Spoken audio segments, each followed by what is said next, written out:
Mapagpalang araw sa ating lahat. Ako ang inyong lingkod, Elijah Ponjan Valdez, at ito ang aking daily devotions. Ang ating verse for today ay nasa 1 Corinthians chapter 2, verse 10 to 12. Ngunit ang mga bagay na ito ay ipinahayag na sa atin ng Diyos sa pamamagitan ng kanyang Espiritu, sapagkat ang lahat ng bagay ay nalalaman ng Espiritu, maging ang mga malalalim na kaisipan ng Diyos. Hindi ba't walang nakakaalam sa iniisip ng isang tao, maliban sa kanyang sariling espiritu? Gayon din naman, walang nakakaalam sa iniisip ng Diyos, maliban sa kanyang espiritu. At ang espiritu na ito ng Diyos, ang tinatanggap nating mga mananampalataya, hindi ang espiritu ng mundong ito, upang maunawaan natin ang mga pagpapalang ibinigay sa atin ng Diyos. Ang ating Diyos ay isang nagsasalitang Diyos. At sa kanyang pagsasalita, ang Diyos ay dinala sa tao, at ang tao ay dinala sa Diyos. Ang ating buhay ay lubos na nakasalalay sa pagsasalita ng Diyos, sapagkat ang buhay ng Diyos ay naghahatid at naglalagay ng kanyang sarili sa atin sa pamamagitan ng pananalita na nagdudulot ng liwanag at buhay. Naway tayo ay maging mga taong puno ng pananampalataya, mga lalaking puno ng pananampalataya na nakikipag-ugnayan sa Diyos ng may pananampalataya. Tinatamasa ang Diyos sa pamamagitan ng pananampalataya, nararanasan ang Diyos sa pamamagitan ng pananampalataya, nabubuhay sa pananampalataya, lumalakad sa pamamagitan ng pananampalataya, at nagsasalita sa pamamagitan ng pananampalataya. Ang dispensing ng Diyos ay nasa pananampalataya. Kailangan natin ng pananampalataya at kailangan natin ng pananampalataya na lumago sa atin. Lahat ng bagay sa ekonomiya ng Diyos ay totoo sa atin at ginawang magagamit para sa atin sa pamamagitan ng kanyang banal na dispensasyon sa pananampalataya. Kailangan natin ng pananampalataya. Kailangan natin ng maging lalaki may pananampalataya sa buhay, at sa pamamagitan ng pananampalataya ay nagagawang magbigay ng pananampalataya sa iba at maging mabuhay sa isang huwaran ng pananampalataya sa kanila. Kapag nasisiyahan tayo sa Panginoon at pospos ng pananampalataya, mayroon tayong mga salita ng pananampalataya upang hindi lamang mapangalagaan ang ating sarili, kundi maglingkod din sa iba tulad silang lumago sa pananampalataya. Ang pag-iisip ni Kristo ay ang ganap na pag-iisip ng Diyos. Ito ay omniscient, pinakamataas, walang alam na kakulangan. Sinabi ni Pablo na mayroon tayong salita mula sa Diyos na itinuro ng Espiritu ng Diyos. Ang salitang iyon ay nagpapahintulot sa atin na hatulan, suriin maunawaan, at mangatwiran ang lahat ng bagay. Ang kailangan lang nating maunawaan tungkol sa anumang problema, anumang pangangailangan, anumang issue, ay kung paano ito nakikita ng Diyos. Ang pagkakaroon ng isip ni Kristo ay ang paglalagay ng prioridad sa panalangin, pagtakpan at pagbubusog sa lahat ng iyong ginagawa sa pamamagitan ng panalangin at manalangin ng walang tigil.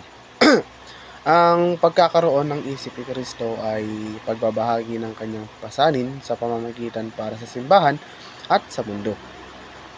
Paano mo ginaganapan ang iyong tungkulin sa pagpapakilala kay Kristo sa pamamagitan ng paglingkod bilang mga pari upang maglingkod sa ating Diyos? Ang isang mahalagang bahagi ay pagtanggap sa panalangin ng patuloy na daloy ng patnubay habang dinadala ng Espiritu ang pangangailangan ng panalangin sa iyong puso. Ang panalangin ay pakikinig at pagsasalita. Sa pamamagitan ng mga nakikinig sa natahinga sa panahon ng panalangin, ay nakikilala mo si Kristo sa mga pasanin sa panalangin kung saan siya namamagitan sa kanyang trono. Excuse me. Sa gayon ay patuloy kang nagagawa ang kanyang kalooban. Sa pamamagitan lamang ng pag-iisip ni Kristo, maaari mong wastong katawanin si Kristo at patuloy na mamagitan sa kanyang pagpapala sa iba.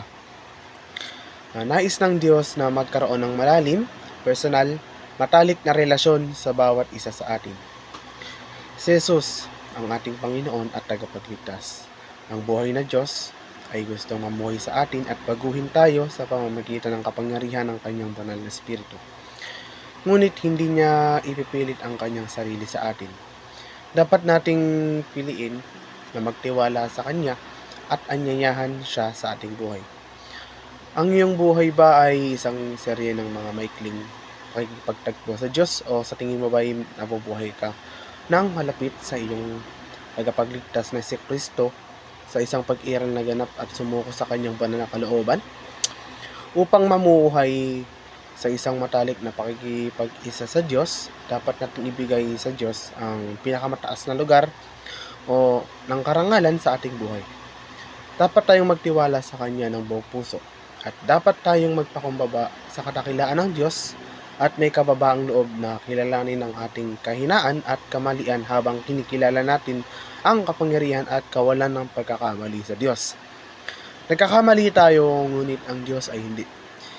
Inaanyayahan tayo ng Diyos sa lapit ng kanyang sagradong puso. Inaanyayahan tayong kilalanin siya at tumapit ng gusto sa kanya ng may lubos na pagtiwala na baguhin niya tayo sa kanyang mismong pagkakahawig unti-unti.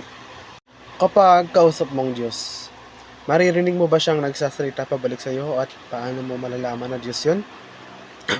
Kung personal kang kinakausap ng Diyos, gamit ang mga aktual na pagsasalita na naririnig mo sa iyong isip, kung gayon ay mayroong ilang katangian na nagpapakilala sa kanyang tinig. Una, ito ay isang tinig na ganap na otoridad. Hindi mo maaaring pagtalunan ang katotohanan sa mga salita. Pangalawa, ito ay mapayapa. Kahit na ang iyong naririnig ay isang negatibong katotohanan, ito ay palaging darating sa kapayapaan. Hindi bilang isang pag-atake laban sa iyo. O pangatlo, ito ay para sa ikabubuti mo o para sa ikabubuti ng iba. Ito ay palaging mabuti kahit na ito ay isang babala tungkol sa isang bagay na masama. Dahil ang mga babala ay para sa ating ikabubuti. Kadalasan, kung naririnig mo ang tinig ng Diyos, alam mo rin ang makapangyarihan kapayapaan ng kanyang presensya. Ito ay mula sa banal na Espiritu na ibinibigay sa iyo ng Diyos na kapag tinanggap mo si Jesucristo bilang iyong Panginoon at tagapagligtas. Ang banal na liwanag at ang pangloob na pantotoo ng banal na Espiritu ay malapit na nag-uugnay. Sa parehong mga kaso, ang Espiritu ay kumikilos sa loob at sa pamamagitan ng mga nakasulat na salita ng mga propeta at apostol ng Diyos. Pagdating sa banal na liwanag, gayunpaman, mas nagsasalita tayo tungkol sa gawain ng banal na Espiritu upang mabigyan tayo ng pangunawa sa kasulatan kaysa sa pag-uusap natin tungkol sa pagpapatunay ng Espiritu na tayo ay mga anak ng Diyos. May mga pagkakataon sa ating buhay na nagbabasa tayo ng Biblia at bigla tayong tinatamaan sa isang bagay sa teksto na hindi natin napapansin noon. Marahil ay bigla natin nakita kung paano naaangkop ang sipi sa ating partikular na konteksto. Siguro naintindihan namin ang mga contours ng isang argumento na nakatakas sa amin dati. Ito ay mga halimbawa ng gawain ng banal na Espiritu ng pagbibigay liwanag. Sa unang mga taga-Korinto, sa chapter 2, verse 6 to 16, inilarawan ng mga apostol ang gawain ito ng pagbibigay liwanag, kabilang dito ang pagsisiyasat ng Espiritu kailanman, kailaliman ng Diyos. Hindi dahil hindi niya alam ang pag-iisip ng Diyos, sapagkat ang Espiritu Santo ay Diyos, kundi upang bigyan tayo ng pangunawa na nais ng Panginoon na magkaroon tayo. Sa madaling salita, isinasaliksik niya ang isipan ng Diyos para sa ating kapakanan. Hindi lamang niya binubuksan ang ating isipan at puso sa pagbabagong loob.